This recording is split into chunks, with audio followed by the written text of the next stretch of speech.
Assalomu alaykum hurmatli kuzatuvchilar. CU podkast dasturining yangi qismida bizda Akfa Medline universitet klinikasining bosh direktori Azimjon Nazirjonovich Tursunqulov. Karyeramni demak o'sha tibbiyot oliygohiga kirishdan boshlaganman. Bunaqa katta muassasani boshqarish qiyinchilik emas, ko'proq javobgarlik. Akfa Medline klinikasi Akfa Medline universitet klinikasiga aylandi. Klinikamizdagi har bir xodim bizni universitetimiz talabalariga dars berish jarayonida qatnashadi. Sifatli tibbiyot bu qimmat xizmat. Bu fikrga qo'shilasizmi? Sifatli tibbiyotni xarajati ko'p. Siz dekabr oyida Akfa Group bilan birga Cleveland klinikka borgan edingiz. Dunyo bo'yicha hozirgi paytda 2-o'rinda turibdi. Eng kuchli tibbiyot sohasidagi klinika bo'yicha. Asosiy maqsad o'sha Cleveland klinik bilan hamkorlik aloqalarini o'rnatish, tibbiy yutuqlarni O'zbekistonga olib kirish. Chet ellik hamkor bilan yangi klinika qurilish haqida ma'lumotlar bor. Universitet klinikani tashkil qilish ham ushbu tashrifimiz doirasida muhokama qilindi. Rezidentura programmasi men tushunishim bo'yicha shu yildan ochilishi reja qilgansiz. Universitetimiz qoshida chet el standartlariga mos keladigan kamida 4 yillik rezidenturani biz yo'lga qo'yamiz. Bir dona rezidentimizni 1 yillik xarajatlarni hisob chiqqanimizda 50 ming AQSh dollari atrofidagi summa chiqdi. Akfa guruhimiz grant sifatida ajratib beradigan bo'ldi. Bizni rezidenturani muvaffaqiyat bilan bitirgan shifokorlar dunyoning eng yetakchi klinikalarida va davlatlarda ishlash huquqini qo'lga kiritadi.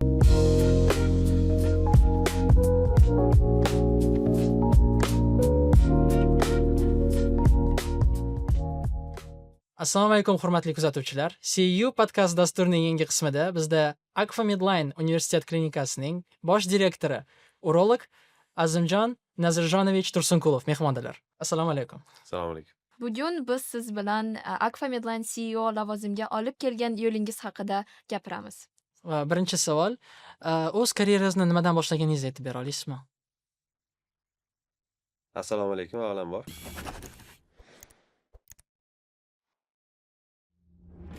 Taklif qilganingiz uchun rahmat.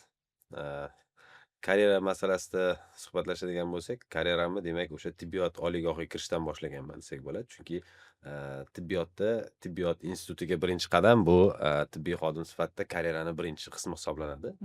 Demak, birinchi Toshkent davlat tibbiyot institutiga kirganimdan so'ng o'sha talabalik davrimda 3-kursda tahsil olayotgan paytimda urolog bo'lish maqsadini oldimga qo'yganman va shahrimizdagi o'sha klinikalardan biridagi o'sha nufuzli shifokorlarimizdan biriga shogird tushganman.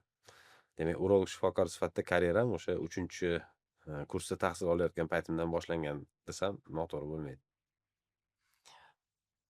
Xo'p, 3-kursda tanlaganingizda urologiya nima bilan bog'liq? Nega aynan urologiya tanlagansiz?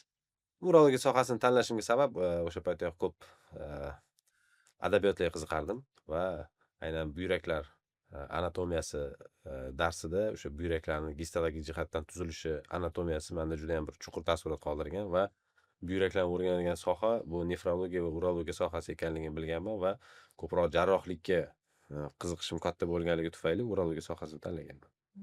O'z intilishingiz bo'lgan, sezgansiz shu sizga qiziqligini. Undan keyin jarroh bo'ldingiz, urolog bo'ldingiz. Hozir CEOsiz, bosh direktor. Bunga nima yordamida keldingiz? Bunga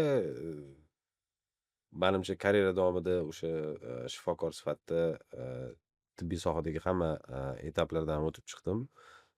Ya'ni Akfa Medline klinikasida oddiy shifokor urolog lavozimidan boshlab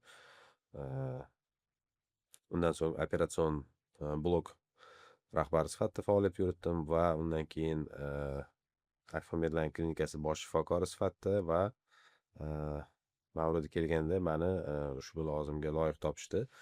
Demakki, oldingi faoliyatim davomida o'sha o'zimda boshqaruvchanlik qobiliyatimni ko'rsata bilganman. Shu tufayli menimcha guruhimiz tomonidan Akfa Medline klinikasiga bosh direktor lavozimiga tayinlandim. Rahmat. Shu katta tibbiy muassasani boshqarishidagi qanday qiyinchiliklar bo'lgan sizda? Muassasani boshqarish, bunaqa katta muassasani boshqarish bu qiyinchilik emas, ko'proq javobgarlik. Ushbu javobgarlik nimalardan iborat? Bu yerda siz bir qancha yo'nalishlar bo'yicha ishlashingiz kerak. Ya'ni bu strategik yo'nalish, iqtisodiy klinikani mukammalligini ta'minlash, undan tashqari klinikadagi o'sha ko'rsatilayotgan tibbiy xizmatlarni sifatini nazorat qilish va O'zbekiston Respublikasidagi sog'liqni saqlash regulyativ normalariga amal qilishni nazorat qilish va undan tashqari klinika ichidagi va tashqaridagi o'sha klinika bilan umumiy qiziqishlarga ega bo'lgan jamiyatlar bilan hamkorlik qilish. Har biriga qisqacha to'xtalib o'tadigan bo'lsak, ya'ni strategiya klinikani bugungi kundagi siyosati, klinikani ertangi kundagi, ya'ni ko'rish nuqtalarimiz va 5 yildan keyin, 10 yildan keyin uzoq muddatli perspektivada klinikamiz qayerda bo'ladi. Ushbu yo'nalishlar bo'yicha doimiy ravishda bosh qotirishimiz, ishlashimiz kerak. Iqtisodiy tomonlama oladigan bo'lsak, klinikani byudjetini yaratish, byudjetini ushlab turish, klinikani umuman binosini, arxitekturasini saqlab qolish, zamon talablariga mos ravishda kunlik o'zgartirishlar kiritib turish. Undan tashqari klinikamizda o'rnatilgan yangi va o'sha har xil texnologik uskunalarni ta'mirlanishi va ularga yangi, bugungi kundagi yangi zamonaviy texnologiya kirib kelgan texnologiyalarni kunlik bizni amaliyotimizga tatbiq qilib borish va albatta klinikani daromadini oshirishga qaratilgan chora-tadbirlar. Undan tashqari klinikamizni xodimlarini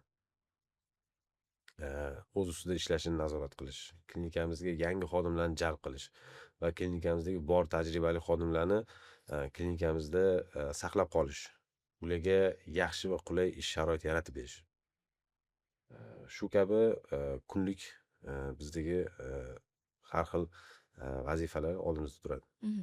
O'zingiz reja haqida ochdingiz mavzuni. Keyinroq so'ramoqchi edik, hozir so'raymiz. Yaqin kunda Akfa Medline klinikasi Akfa Medline universitet klinikasiga aylandi. Bu universitet, Central Asian University va Akfa Medline klinikasi uchun nima degani?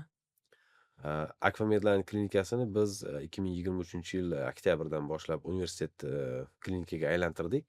Universitet klinika degani bu dunyo tajribasida yuqori salohiyatga, yuqori darajaga ega bo'lgan klinika hisoblanadi. Universitet maqomiga ega bo'lish.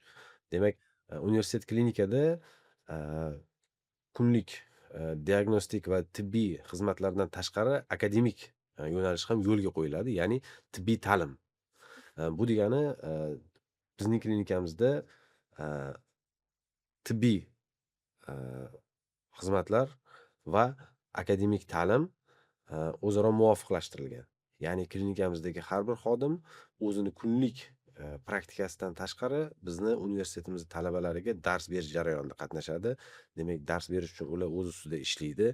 Klinikamizda har xil hafta davomida o'tkaziladigan ilmiy kichik konferensiyalar, ma'lum bir tematikaga mo'ljallangan kichik bir yig'ilishlar, bular doimiy ruhda, ya'ni bizni kalendarimizga, bizni jadvalimizga kiritilgan.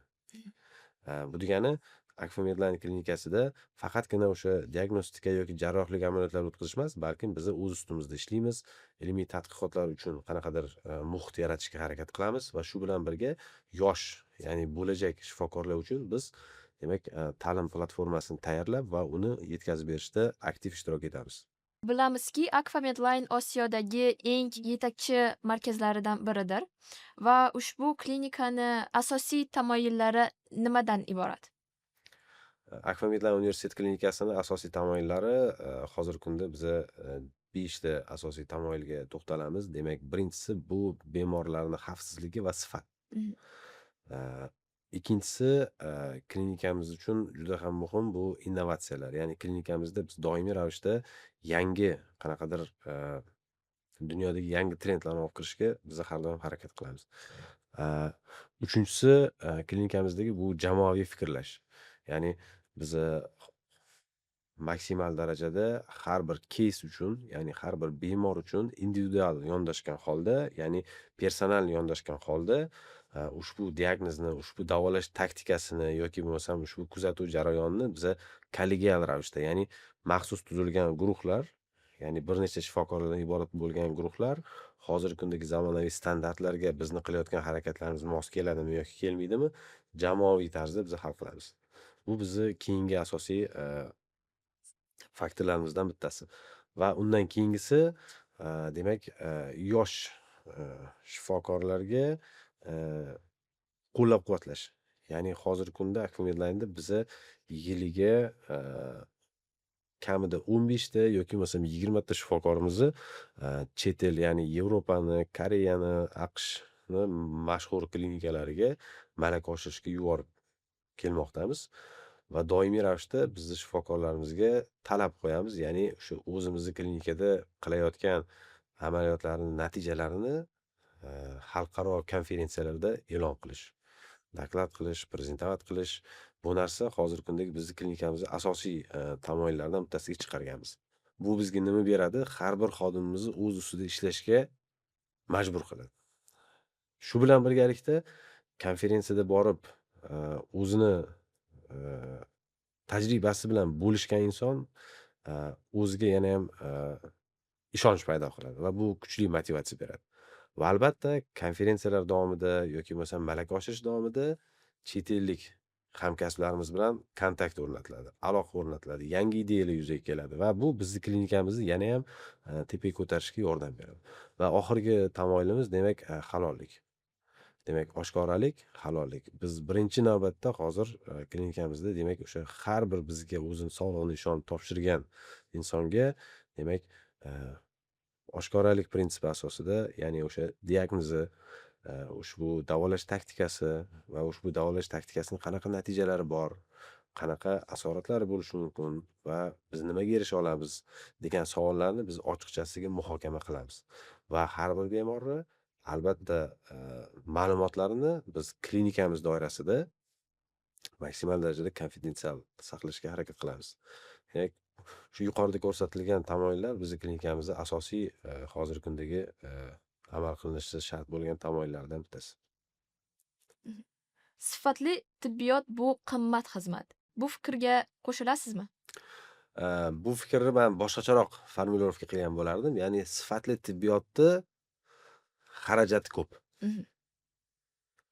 Ya'ni qaysi ma'noda?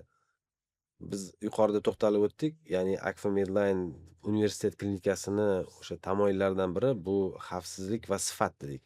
Sifat degani bu o'sha har bir bemorga klinika territoriyasida bo'lgan bemorga xavfsizlik ta'minlanishi. O'z-o'zidan xavfsizlik ta'minlanishi uchun kerakli chora-tadbirlar kompleksi ko'riladi. Bu chora-tadbirlar kompleksi, ya'ni ma'lum bir zamonaviy standartlardan boshlab texnologiyalar, uskunalar, shifokorlar, xodimlar va qolaversa butun bir klinikadagi o'sha muhit, yorug'lik hammasigacha bo'lgan e'tiborlarni kompleksini qamrab oladi. Bu o'z-o'zidan klinika uchun juda katta xarajat hisoblanadi. Endi sifat masalasiga to'xtaladigan bo'lsak, sifat ya'ni bu bizni tibbiyotda sifatli tibbiyot bu o'sha davolash jarayonini olib borilayotgan vaqtda yuzaga kelishi mumkin bo'lgan nojo'ya holatlarni oldindan ko'ra bilish va oldindan ko'ra bilishga qaratilgan chora-tadbirlar hisoblanadi. Ya'ni bu degani o'sha bemorga hamma diagnostikani to'laqonli qilish va o'sha chorasini ko'rish uchun o'sha balkim ishlatilmasligi mumkin bo'lgan ayrim dori-darmonlarni, ayrim misol uchun uskunalarni tayyorlab qo'yishdan iborat. U uskunani biz 1 yilda 1 marta ishlashimiz mumkindir. Yoki bo'lmasam 1 yilda umuman ishlatilmasligi mumkindir. Lekin aynan o'sha uskuna yoki bo'lmasam aynan o'sha dori, ya'ni bitta ampulasi qimmat turadigan dori kerak bo'lganda bitta hayot saqlab qolishi mumkin. Mana bu narsa sifatli tibbiyot hisoblanadi. Endi o'z-o'zidan o'ylab ko'ring, ya'ni ishlatilmagan uskunani olib qo'yish uchun menimcha hozir ko'pchilik buni xohlamaydi.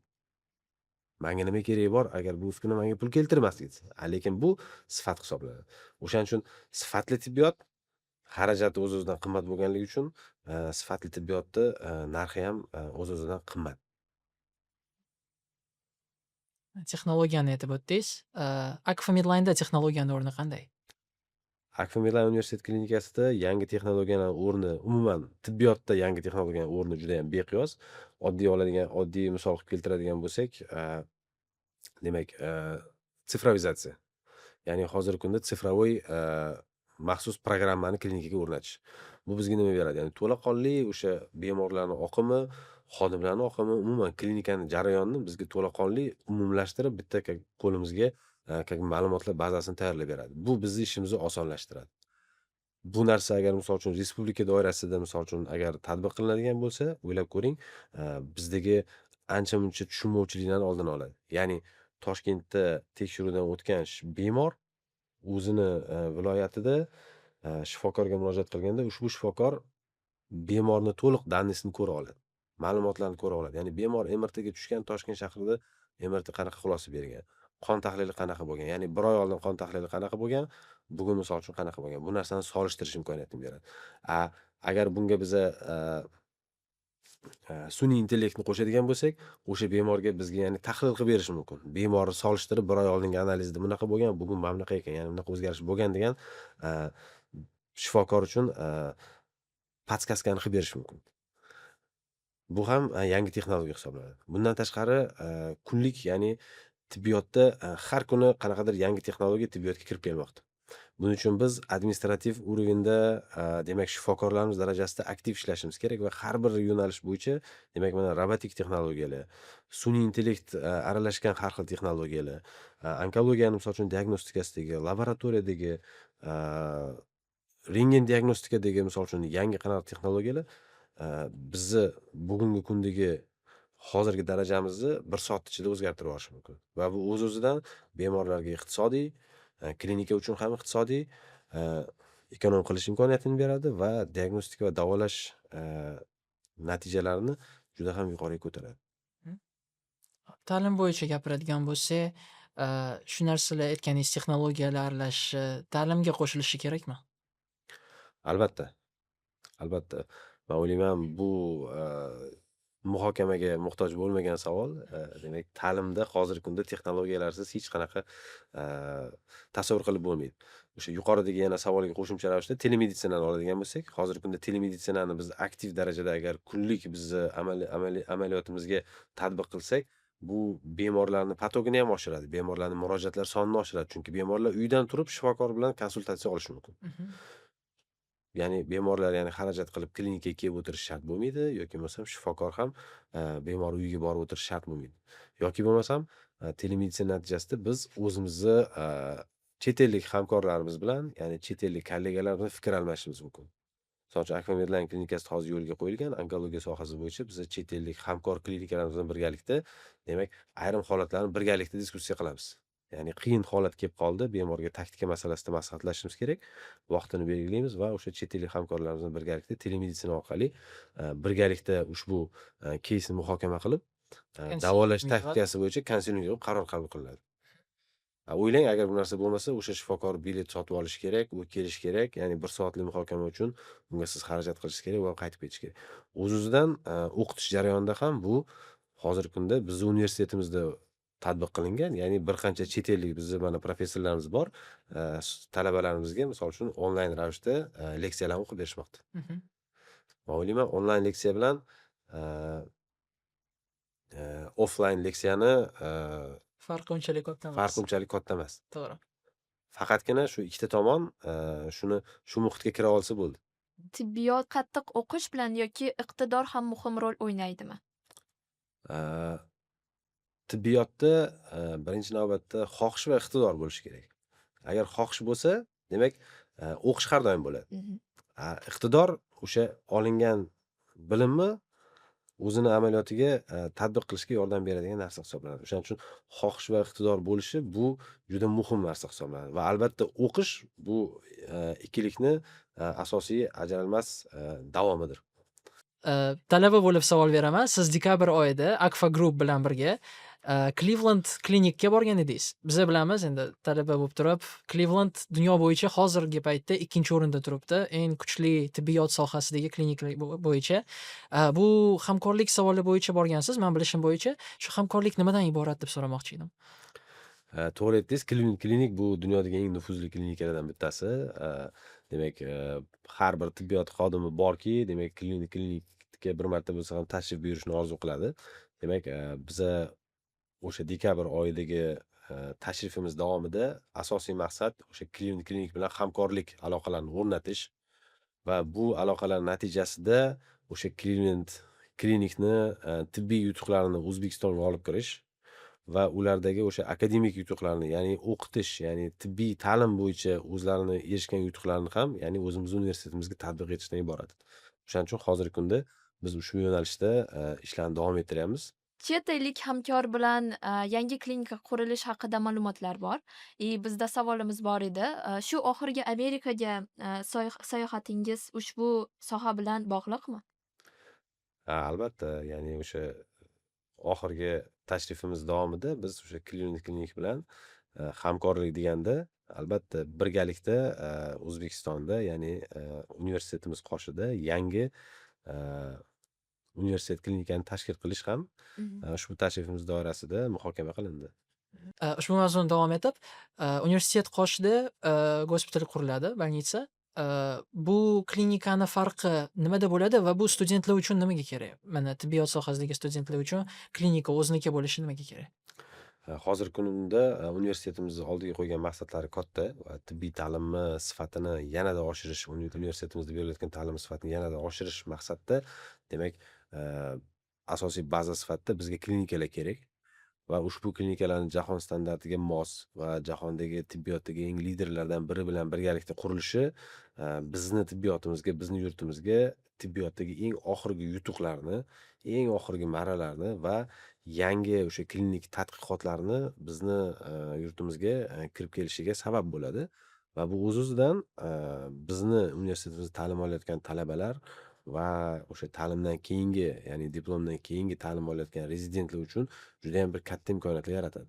Ya'ni biz bu bilan birgalikda integratsiya jarayonini yo'lga qo'yamiz. Ya'ni bizni universitetimizdagi talabalar aynan o'sha klinikda ta'lim olish va klinik standartlar asosida ta'lim olish va kerak bo'lganda o'sha Cleveland klinikka borib, o'sha O'ta yerda standartini bu yoqqa olib o'ta kelib. standartini olish, o'sha yerda tajriba almashish, o'sha yerda o'qish, Mhm.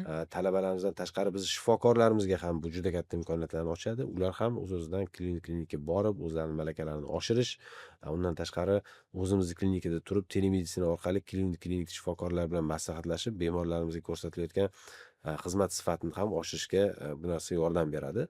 A, O'ylayman, bular judayam bir katta bir To'g'ri, to'g'ri. o'zgarishlarga Rezidentura dedingiz, shu davom etib ketamiz. Bu rezidentura programmasi men tushunishim bo'yicha shu yildan ochilishi reja qilgansiz. Bu rezidentura strukturasi haqida sal ko'proq ma'lumot bera olasizmi? Biza demak, universitetimiz qoshida tibbiy rezidentura programmasiga hozir asos solyapmiz. Mhm. Ushbu rezidentura programmamiz bizniki, demak, universitetimizniki boshqacharoq ko'rinishda biz yo'lga qo'yyapmiz. Ya'ni o'sha chet el standartlariga mos keladigan kamida 4 yillik rezidenturani biz yo'lga qo'yyapmiz. Hozirgi kunda biz 9 ta yo'nalish bo'yicha programmalar tayyorlaganmiz va ushbu programmalar va ushbu rezidenturada dars beruvchi, demak, bizni xodimlarimiz hammasi aniqlangan va yaqin kunlarda biz ushbu rezidentura bo'yicha rasman e'lon beramiz. Bu rezidentura bo'yicha davom etamiz savollar berishda. Demak, 9 ta yo'nalish dedingiz. Agar aytolsangiz aniqroq qaysi 9 ta yo'nalish bo'yichaligini so'ramoqchi edim. Demak, bu yo'nalishlar xirurgiya yo'nalishi, rekonstruktiv xirurgiya, ortopediya, oftalmologiya, demak, lor hamda bo'yin va bosh jarrohligi, demak, nevrologiya yo'nalishi, urologiya yo'nalishi hamda ginekologiya yo'nalishlari bor. Demak, biz ushbu 9 ta yo'nalishni hozir, ya'ni o'sha oldimizga asosiy maqsad qilib qo'ydik. Eng ko'p studentlar mana shu yo'nalishda ketaman deganlarini tanlabsizlar-da. Yo'q, men unga qo'shilmayman. Sababi biz studentlar soniga e'tibor qaratmaymiz. Chunki biz har bir yo'nalishga bitta yoki bo'lmasam ikkita rezident qabul qilamiz. Bu yerda demak biz qaysi tamoyilga asoslandik? Demak, ushbu qaysi yo'nalishlarda biz mukammal ta'lim bera olishga ishonch hosil qilgan bo'lsak, ushbu yo'nalishlarni tanladik. O'shaning uchun bizda, ya'ni tibbiyot sohasida 20 dan ortiq yo'nalish bo'lsa, biz hammasini tanlamadik. Demak, ushbu 9 ta yo'nalishda biz 4 yil davomida talabalarimizga yetarli bilimlar bera olamiz. Lekin kelajakda, misol uchun 9 tadan ko'paytirish rejada bormi? Albatta. Studentlarning sonichi? Hozir bitta, ikkita deyapsiz, lekin agar yaxshi ketsa, rezidentlar xohlasa, keyin professorlar, doktorlarni o'zi ham ko'proq student ola olmayman desa, ko'proq rezident ola olmayman desa. Rezidenturani, demak, asosiy bizni prinsipimiz shundan iboratki, o'sha har bir kirgan rezident, demak, o'sha 4 yil mobaynida o'zi mustaqil ravishda tashxis qo'ya oladigan, o'zi mustaqil ravishda birinchi yordam ko'rsata oladigan, o'sha barcha standartlar bo'yicha davolash protokollarni amalga oshira oladigan va o'zi tanlagan yo'nalish bo'yicha jarrohlik amaliyotlarini mustaqil ravishda amalga oshira oladigan shifokor bo'lib chiqishi kerak. Mhm. Buni ta'minlab berish uchun biza 4 ta yoki 5 ta yoki 6 ta rezident bilan bu narsani amalga oshira olmaymiz. Bitta yoki ikkita olinishdan maqsad o'sha rezident bizni e'tiborimizda bo'ladi. Personalniy bitta odam. Kunlik, ya'ni personalizirованный подход bo'ladi va bu yerda o'sha rezident o'zini kunlik vazifasini bajarishi shart bo'ladi. Va rezidentlarga biza rezidenturaga kirgandan keyin men 4 yil shu Akfa Medline klinikasida yursam, men shifokor bo'lib chiqaman degan psixologiya bilan kirish ham noto'g'ri. Chunki biz unga juda qat'iy talablar qo'yganmiz. Demak, yil davomida kamida 3 marta, 4 marta bizning imtihonlarimiz bor. Va yana bitta sizga sirni ochaman. Bizning rezidentura programmamiz, demak, hammanglar xabaringlar bor. Royal College of Physicians Surgeons bor. Demak, o'sha tashkilotni programmasi bilan biza affiliatsiya qilmoqchimiz.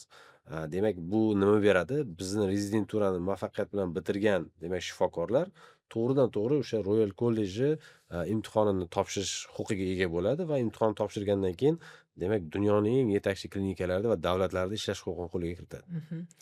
Buning uchun bizda, demak, qat'iy talablar bo'lishi kerak. Mana shu talablar bo'yicha so'rayman. Talabalar nima talablarga to'g'ri kelishi kerak? Rezidenturaga kira olish. Uni biz keyingi maxsus e'lonlarimizda Mhm. e'lon qilamiz, bilib olasiz. Va 6-kurs talabalarini eng ko'p qiziqtirayotgan savol, bu rezidenturaning narxi nech pul bo'ladi?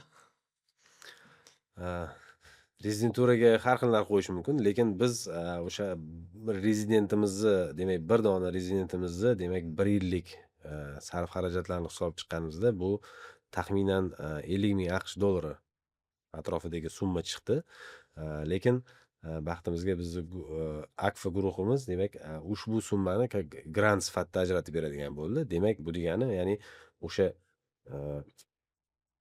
qaysi yo'nalishga o'sha loyiq deb topilgan nomzod, ya'ni o'sha test sinovlarini, imtihonlarni, demak, talablarni muvaffaqiyat bilan bajarib, topshirib rezidenturaga kirgan rezidentimiz, demak, ushbu grant asosida tahsil oladi.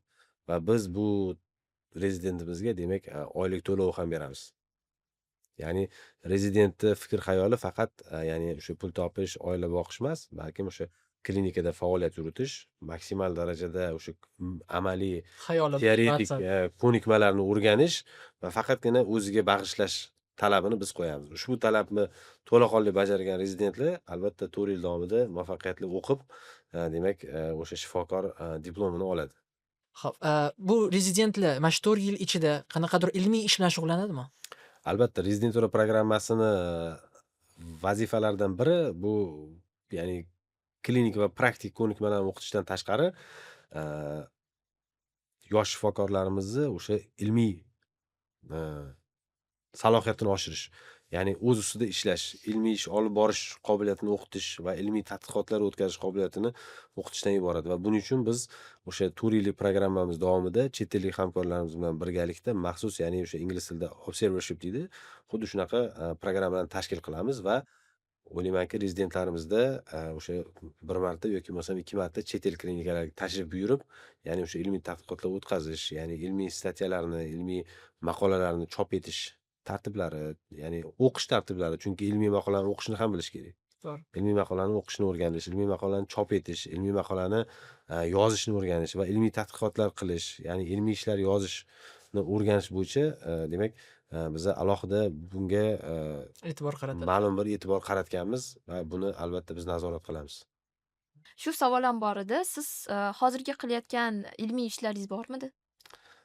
Hozirgi paytda qilayotgan ilmiy ishlarimiz ko'p. Demak, bularni kategoriyaga bo'lib chiqadigan bo'lsak, hozir o'zimni doktorlik dissertatsiyam ustida ishlayapman. Undan tashqari, chet ellik hamkorlarimiz bilan birga, ya'ni multi markaz tadqiqotlar bor va ushbu tadqiqotlarning biz bir nechtasida ishtirok etyapmiz. Buning natijalarini mana e'lon ham qilib boryapmiz va oldinda turganlari ham bor. Demak, prospektiv tekshiruvlarimiz, tadqiqotlarimiz davom etyapti. Asosiy yo'nalishlar siydik tosh xastaligi bo'yicha va prostata bezini xavfsiz giperplaziyasi bo'yicha va hozirgi kunda qovuq o'smalarni endoskopik davolashda lazerlarning ahamiyati bo'yicha yangi tadqiqotlarga biz a'zo bo'lganmiz va ushbu tadqiqotlarda ishtirokimiz davom etmoqda. O'zingiz aytdingiz, endoskopiya bo'yicha.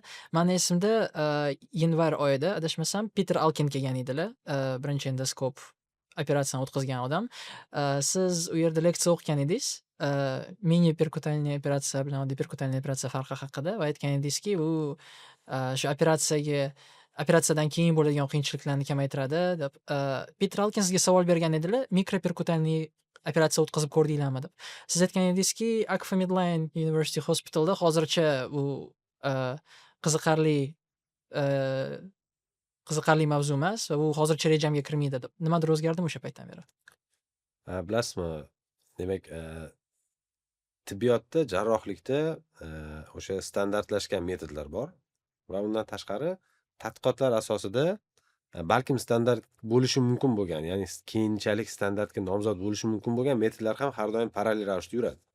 Bu yerda biz maksimal ravishda emotsiyaga berilmagan holda bemor uchun eng maqbul variant tanlashimiz kerak. Mini perk va mikro perk to'g'risida gapiradigan bo'lsak, demak mikro perk bu oxirgi 10 yillikda juda ham ko'p qulog'imizga eshitiladigan metod hisoblanadi. Lekin bu metodni afzalliklar bilan minuslarini hisoblab chiqadigan bo'lsak, demak bu hamma bemorga ham to'g'ri kelavermaydigan metod hisoblanadi. O'shaning uchun ushbu metodni tanlab, biz vaqtimizni ketkazib, ushbu metodni bajariladigan maxsus uskunani sotib olishga xarajat qilib va buni biza ishlatmaslik to'g'ri hisoblanmaydi. Ilmiy tadqiqot ko'rinishida bo'ladigan bo'lsa, unda biz qilishimiz mumkin. Lekin men o'ylayman, jarrohlik metodini tanlash davomida biza o'sha jahon standartlari, ya'ni guidelines deydi, guidelinesga amal qilishimiz kerak. O'sha guidelinesda ko'rsatib qo'yilgan asosiy tanlovni amalga oshirishimiz kerak va emotsiyalardan xoli bo'lishimiz kerak. Mana shu ilmiy ishlar bilan shug'ullangan paytingiz, siz har doim ularni o'sha aytganimizdek assotsiatsiyalarga chiqarasiz. U yoqda bu ilmiy ishlar ko'rinib chiqadi, boshqa doktorlar o'zlarining ilmiy ishlarini ko'rsatadi. Bu assotsiatsiyalarga qo'shilish doktorlarga nima beradi? Demak, har xil ilmiy assotsiatsiyalarga a'zo bo'lish bu juda ham foydali.